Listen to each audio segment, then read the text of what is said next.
بسم الله الرحمن الرحيم. In the name of Allah, the Beneficent, the Merciful. Mauritian women have always been an epitome of strength and intelligence. Today, the success of Mauritian women across various walks of life has proved that they have earned this reputation very deservingly. If you look deeper, you will realize that one of the major contributors to the Mauritian society have been the active participation of some very focused and dedicated women. The women activists have played a significant role in changing many social evils and have been a shining beacon of hope. Some of them have displayed exemplary devotion in their respective fields. Well, before proceeding further, allow me to inform that the Muslim Ladies Council has been created in the year 2005 to be at the service of the nation at national and international level. It continues to be at the service of the society in different sectors: religion, culture, education, health, environment, economy, among others. The President, Mariam Goudor, and the members are constantly doing field works with a view of alleviating the suffering of women in distress, aged persons in handicap situation, widows and orphans, among others, through financial and psychological and moral support. Muslim Ladies Council works in collaboration with the public and private sectors, with the diplomatic mission in Mauritius and other NGOs.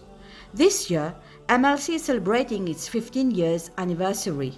In this same context and that of the International Women's Day 2020, the event of the day, as you are aware, is focused around a conference on the theme Women in Society, with the participation of Honorable Mrs. Kalpana Kunjusha, Minister of Gender Equality and Family Welfare, His Excellency Mr. Vincent Deger, Ambassador of European Union to Mauritius, Her Excellency Mrs. Jenny D, High Commissioner of Australia to Mauritius, His Excellency Dr. Syed Rizwan Ahmed, High Commissioner of the Republic of Pakistan to Mauritius, Professor Dr. Maulana Akbar Shah from the International Islamic University, Malaysia.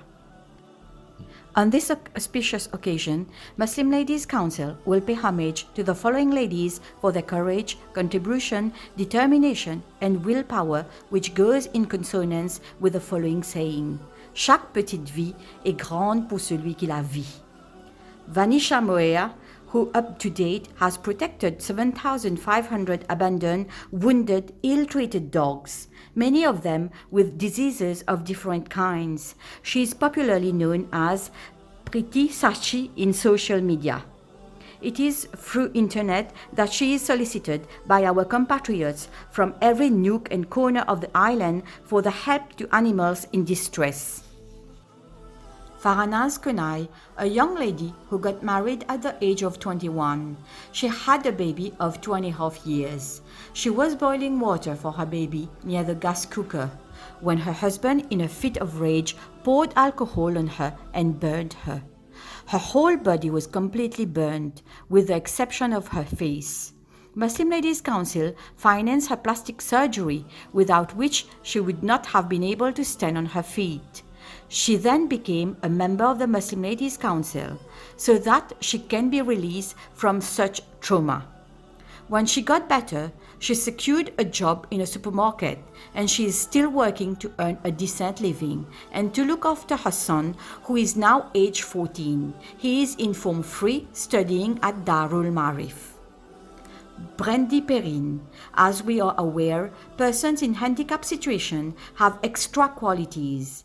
As a vivid example, National Sports Award, Best Physically Athletes of the Year were awarded to Brandy for 3 years, 2013, 2016 and 2017. A young lady in handicap situation. The other awards discerned on her are as follows. At Beijing 2017, World Para Athletics Grand Prix pour le 100 mètres médaillé d'argent. To 2018, South Africa, c'est le SAPD National Championships, 100, 200 and 1,500 free gold medals. 2019, 4th International Athletics Meeting at Marrakesh for the 100 meters, 200 meters, 400 meters gold medalists. She has also been proclaimed the best physically handicapped athletes of the year. Muslim Ladies Council has also thought of paying homage to two other young ladies on international level who have shown their mettle in their respective fields. Muslim Ladies Council will fail in its duties if homage is not paid to Mrs. Doreen Fong Wen Puren, who rightly emphasized on the following: Ce sont les fonctionnaires qui ont fait marcher le pays. Doreen was the senior chief executive at the private office of the Prime Minister's office. Up to her retirement in August 2019, she is recognized for her diligence, discipline, hard work, and a long fruitful career in the public service through various ministries. Our president, Mariam Goudal, former member of MBC board, revised the best moments spent with her on the same board. She, as a representative of the Prime Minister's office, with her worthwhile suggestions and ideas for the good march of the station at Mocha. Mrs. Khatija Siddiq. No risk, no venture. In this same context, homage to Mrs. Khatija Ismail Siddiq, a successful entrepreneur. She is involved in business and her forte is jewelries. She has been running Taj Jewelries for 40 years, up to date. She is also a social activist and has been giving a helping hand to the Muslim Ladies Council as executive member. Mrs. Nariman Bullock is a lady of substance. She became a widow at the age of 42 years, with two daughters to look after. She entered in the business line and chose to sell plant medicinal products for skin and hair care. Nowadays, she supervises two shops under the appellation of Aberdeen. She is much involved in social work and was awarded OSK for her philanthropic work. She is also the honorary president of the Muslim Ladies Council. Malala Yousafzai, the youngest Nobel Prize laureate 2014. She is known for her human rights advocacy, especially the education of women and children in her native Swat Valley in Khyber Pakhtunkhwa, northwest Pakistan, where the local Taliban had at time banned girls from attending school. Her advocacy has grown into an international movement. On October 9, 2012, while in a bus in the Swat district, after taking an examination, Malala and two other girls were shot by a Taliban gunman in an assassination attempt in retaliation from her activities.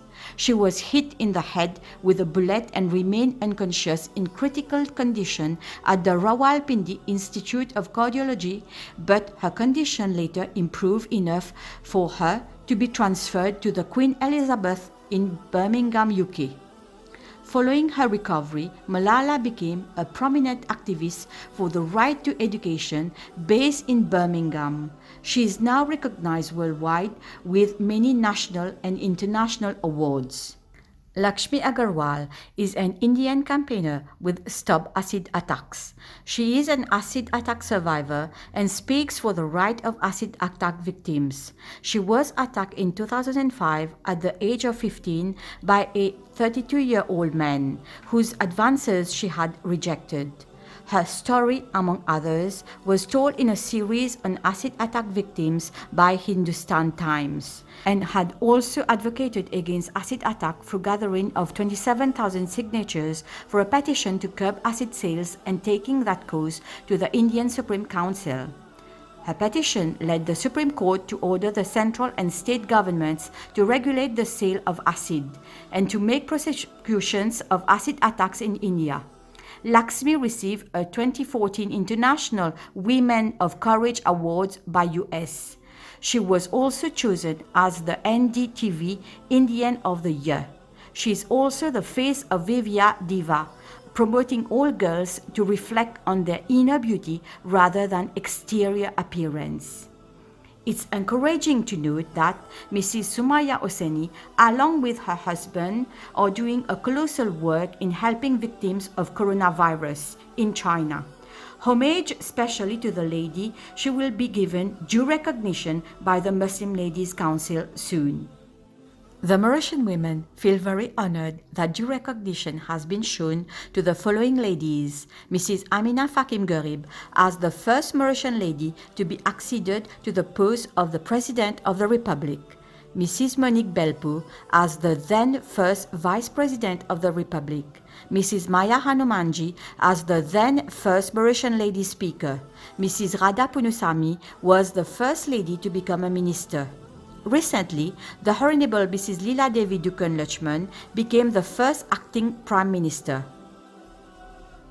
However, you will agree that the percentage of women in Parliament is still low, with only 3 ministers: Honorable Mrs. Leela Devi Dukan Lachman as Vice Prime Minister, Minister of Education, Tertiary Education, Science and Technology; the Honorable Mrs. Fazila Jiwa Doriaou, Minister of Social Integration, Social Security and National Solidarity; and Honorable Mrs. Kalpana Devi Kunjusha as Minister of Gender Equality and Family Welfare. Our President, Mariam Goudor, recently participated in a workshop organized by the National Human Rights Commission in collaboration with the delegation of the European Union to the Republic of Mauritius at La Bourdonnais Waterfront Hotel on the theme Elimination of all forms of discrimination towards women, les enjeux pour Maurice. On her intervention, she rightly pointed out that it is high time to break the stereotype trend, in the sense that why always a lady as Minister of Gender Equality? Up to date, no woman as Minister of Finance, Minister of Energy, Minister of Housing and Lands, Foreign Affairs, Regional Integration and International Trade, Attorney General, Minister of Labour, among others. On many such occasions, she intervened to have more women sitting on the different boards. She always referred to the board of Islamic Cultural Center, where sometimes 2 ladies sit on this board, from the Prime Minister Office or Ministry of Arts and Cultural Heritage, but never a lady as a nominated member. All the nominated members are men. Why such a lacuna? We thus give you food for thought. Pour célébrer ses 15 années d'existence cette année, le Muslim Lady Council organise une série d'activités. Le calendrier d'activités a été dévoilé lors d'une conférence de presse à Eben. Un atelier sur les problèmes de la sexualité, surtout qui peut affecter une vieille personne. Un séminaire sur le thème Women in Society et une conférence par professeur Maulana Akbar Shah, citoyen à mort, l'épouvantail Maurice en février. Cette année, les membres du Muslim Lady Council veulent mettre l'accent sur les victimes de violences domestiques et les femmes musulmanes qui ne perçoivent pas leur pension de veuve. However, it is a fact that there are many other ladies who have shown the mettle in different walks of life, but due to limited time, it has not been possible to name all of them.